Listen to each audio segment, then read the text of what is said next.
Navigating through the nonsense. Myth 1. My hamstrings are tight.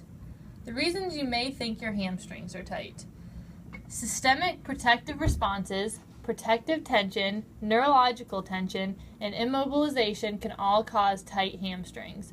If your brain perceives a threat to your body, for example, a lack of mobility, stability, motor control, the brain is going to kick on a protective response. If you have full mobility but can't actively move through it, your body is essentially putting on the emergency or e-brake and not allowing you to access that motion because it perceives it as a threat to the system due to instability. Your body is trying to protect you from causing more harm to yourself. Protective tension is when certain muscles place the body in a position that will create the sensation of other muscles feeling tight. For example, if you have tight hamstrings, you may have an anterior or forward tilted pelvis. Sitting. Sitting will cause your hip flexors to be in a shortened position all day and your hamstrings to be lengthened. Then you go to stretch already elongated hamstrings, and as Eric Cressy says, it is like starting a race 20 yards behind the starting line. How to fix it? First step, a little SMR, self-myofascial release.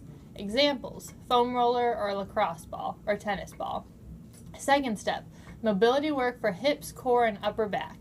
See examples outlined by following the link below. Third step, practice your new range of motion, lateral lunges, glute bridges, dynamic hamstring stretches. If your hamstrings stay chronically tight, let us know so we can see if we can find the issue. Myth 2, eating carbs make you gain weight. The amount of carbs you're eating, your activity level, your age, and your genetics are the biggest factors when it comes to carb talk.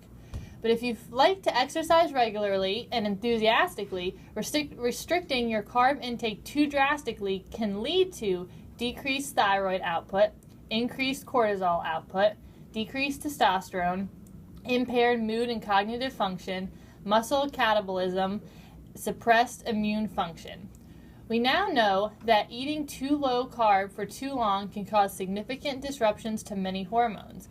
This seems especially true for women whose bodies may be more sensitive than men's to low energy or carbohydrate availability, perhaps because of the evolutionary importance of having enough body fat and nutrients to sustain a pregnancy. When you get enough carbs to meet your needs, you replenish muscle glycogen and create an anabolic, building up hormonal environment. You get strong and buff. That's good. Conversely, when you don't eat enough carbohydrate, muscle glycogen is depleted and a catabolic, breaking down, hormonal environment is created, which means more protein breakdown and less protein synthesis. This means slower muscle growth, or even muscle loss. Too much of a good thing can be a bad thing. A diet with only fat, only protein, or only carbs is going to be lacking in something. I'm not saying, however, that everyone needs to eat the same percentage of carbs. Some people will do better with a lower or higher carb diet, and that's fine. What I am saying, though, is that carbs alone don't make you gain weight. Be smart with your carbs, though, and choose minimally processed foods. Myth 3. One squat fits all. We have been conditioned to think that everybody's squat needs to look the same. Oh, their feet are pointed out. Oh, their feet are too wide. They're leaning too much. It must be wrong. Check out the pictures below. What are we looking at in these pictures? The difference in the angle of the femurs, how long the neck of the bone is, and then the shape of the pelvis and depth of the hip sockets. How on earth are people supposed to have the same squat if their skeletal structures look this unique? And in the bottom right picture, the different length torsos and femurs will create a different squat, period. Myth 4. Steady state cardio is the best way to lose weight. There is a term called EPOC, which stands for excess post-exercise oxygen consumption. This physiological effect refers to your body's process of returning to its normal resting state after your workout is finished. In other words, it's your body's way of cooling down after a workout. During this process, your body uses oxygen to restore itself to a resting level known as homeostasis. Exercises that are constant in tempo, treadmill, stationary bike, rowing at a constant tempo, weightlifting with long rest between sets, etc., will cause your body to reach a steady level of oxygen consumption, eventually leveling off and keeping you in aerobic state. Workouts that consume more oxygen will burn more calories during and after the workout. The body will burn approximately 5 calories to process 1 liter of oxygen. To put that in perspective, a normal breath of air is about half a liter of oxygen. Therefore, increasing the amount of oxygen you take in, both during and after your workouts, will directly increase the amount of calories you burn. Circuit training, high-intensity interval training, and weight training with short rest periods will cause your body to produce ATP anaerobically, leading to a greater EPOC effect. Avoid workouts that you do at a steady rate or tempo. For example, riding a stationary bike or using an elliptical machine for, say, 60 minutes at a single pace.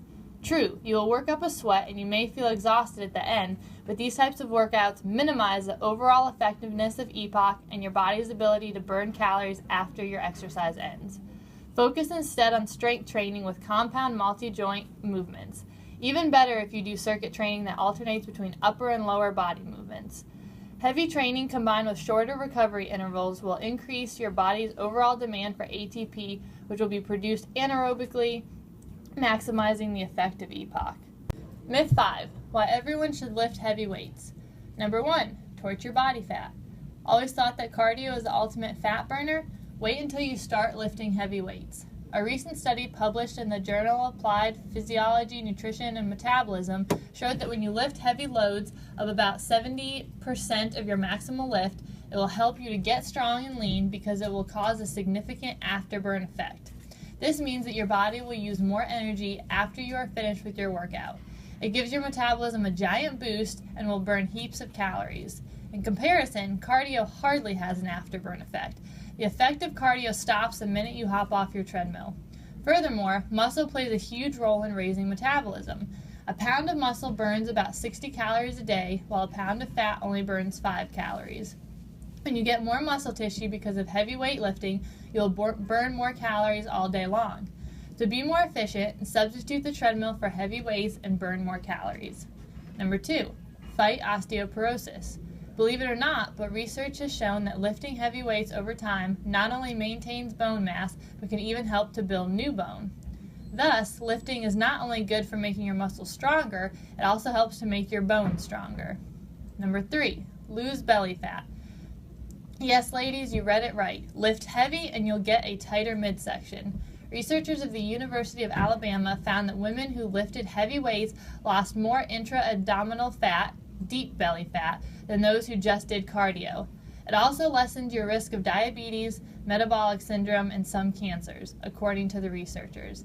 Get that defined and lean look you always wanted by substituting your cardio with lifting weights. Number 4, enhance balance and stability. In general, as people grow older, their muscle fibers shrink in number and in size and become less sensitive to messages from the central nervous system. This contributes to a decrease in strength, balance, and coordination.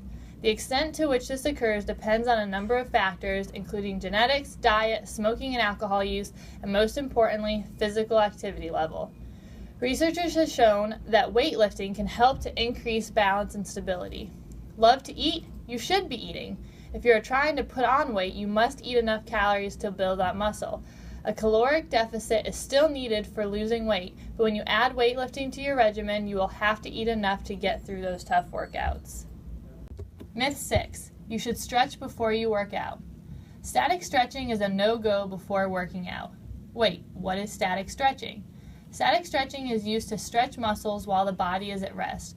It is composed of various techniques that gradually lengthen a muscle to an elongated position, to the point of discomfort, and hold that position for 30 seconds to a minute. This could be used at an end of a workout, but is not necessary. Movements such as a short yoga flow or some type of cool-down movement that targets the muscles you just worked would be ideal. So what to do before a workout? Dynamic stretching and movement prep. You should never be standing still or holding a stretch or pose before working out.